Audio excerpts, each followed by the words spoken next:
Driss, moi je sais que t'es un peu pervers sur les bords. J'ai lu ta bio Twitter, il marquait que t'aimais les voitures rapides, mais je sais que t'aimes aussi bien cette espèce de petit camion là.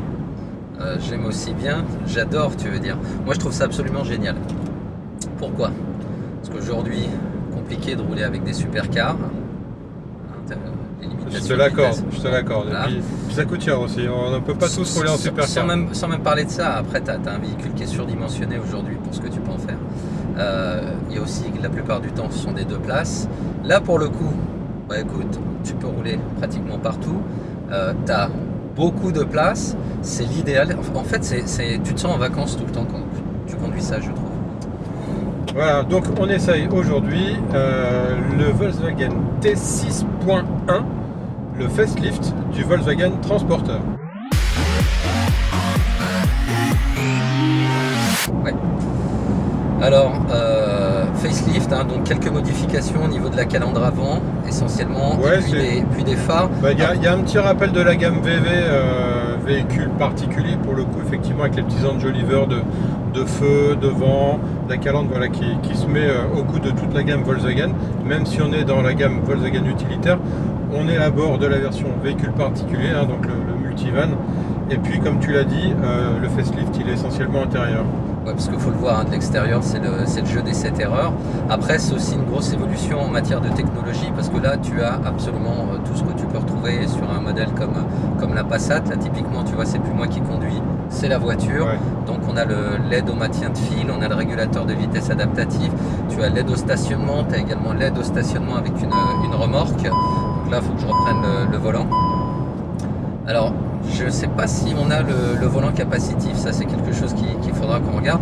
Bref, tu as absolument tout, hein. Tu as différentes tailles d'écran, tu as également le cockpit digital, il lui manque rien aujourd'hui. Ouais, d'ailleurs, je crois qu'il y a pas mal de ces petits aides à la conduite et équipements multimédia qui sont quasiment des premières sur le segment, hein. Il y a peu de vannes comme ça qui sont aussi bien équipées. Pour certaines d'ailleurs il n'y en a pas. Je pense que l'ACC, toutes ces choses là sont pas communs du tout au type de van qu'est le multivan. Bon, alors après il faut expliquer que ça se décline aussi sous différents formats. On a la même plateforme, ensuite tu peux avoir le format Ben, transport de passagers, transport de passagers très haut de gamme, et mon favori, et le favori de beaucoup de personnes je pense, le California, où là c'est carrément le mini camping-car passe-partout. Absolument. Ouais, d'ailleurs il faudrait qu'on essaye un jour un California. On n'a jamais fait de sujet dessus, mais je pense qu'il y a de quoi s'amuser un petit peu parce que, comme tu le dis, c'est mini camping-car. C'est génial, c'est absolument génial, tu as tous les avantages sans les inconvénients. On peut se garer en ville n'importe où, on passe dans quasiment tous les parkings et en même temps, on a un petit chez soi. Voilà. Alors première chose, on l'a dit tout à l'heure, hein, beaucoup de place, et puis également, moi j'insiste là-dessus, je trouve ça le confort, quoi. J'aime bien, c'est vraiment cool à rouler. Donc tu as une position forcément surélevée, c'est super bien assis, tu as les repose poignets, enfin les appuis-coudes plutôt. C'est clair que si vous vous trouvez assis haut dans un SUV, vous allez kiffer un multivan parce que vous êtes encore plus haut, donc vous avez une vue encore plus prolongée sur le trafic, hein. Alors il y a tout un tas de rangements. Là on a le rangement pour le téléphone avec la recharge par induction. Il y a absolument des rangements partout de toute manière. Tu en as aussi au-dessus du tableau de bord avec une prise 12 volts. C'est vraiment très pratique. Et puis à l'arrière, bah écoute, on est plutôt bien loti, hein. Là dans cette version là, tu as même une table télescopique pour la première rangée. Il y a vraiment beaucoup de place. Et tout ça est monté sur des rails. Tu peux retourner les sièges pour que les passagers on peut vraiment configurer l'intérieur du multivan un peu comme on veut. Il y a des tas d'options sympas. On peut avoir évidemment un petit frigo, on peut avoir des chauffages d'appoint. On peut vraiment se faire le véhicule de ses rêves. Alors évidemment tout ça n'est pas donné. Là c'est une nouveauté, on n'a pas encore les tarifs, la gamme tarifaire complète. Mais voilà, une version haut de gamme avec un gros moteur et une grosse finition, ça va taper dans les 65 000 euros. Ouais. Donc là on est un peu en dessous, on essaye certes une finition haut de gamme mais avec un moteur intermédiaire, donc un TDI 150 chevaux, on va en dire quelques mots.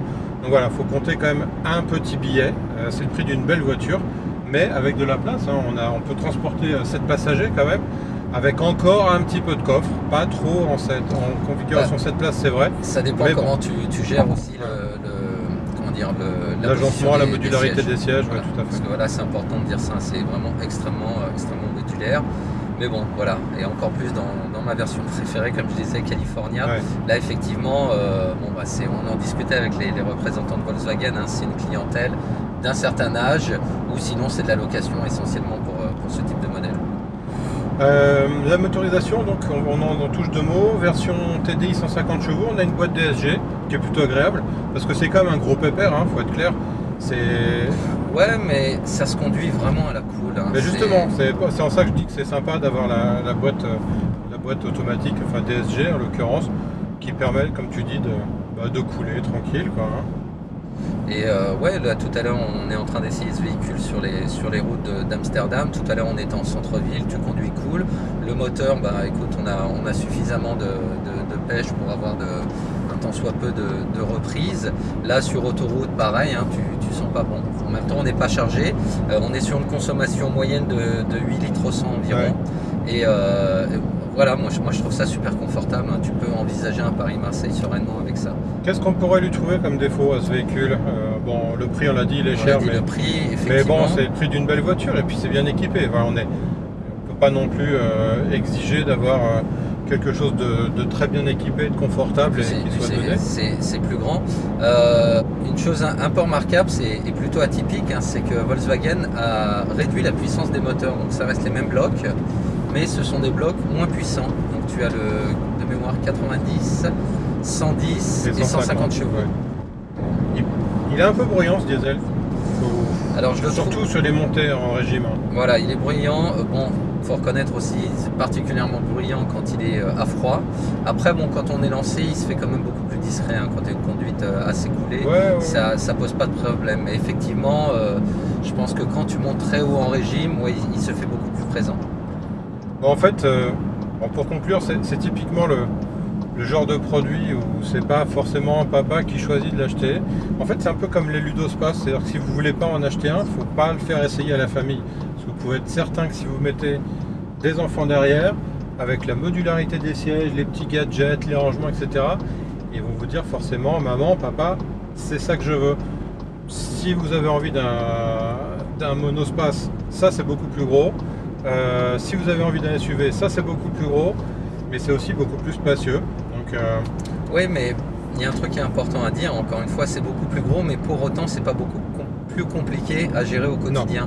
Non, là, tout à l'heure, on s'est baladé, on cherchait une place, etc. Même dans les rues un peu étroites, il n'y a pas de problème. Et bon, avec toutes les assistances à la conduite pour se garer, c'est pas non plus un problème. Donc, si tu trouves une place assez grande. Si tu trouves une place assez grande. Donc toi qui as une place assez grande, tu l'achètes ou pas? Moi j'aimerais bien, ouais. Bon, après on n'est que 3, mais effectivement moi c'est le genre de choses. Tu te fais une piste de bowling à l'arrière.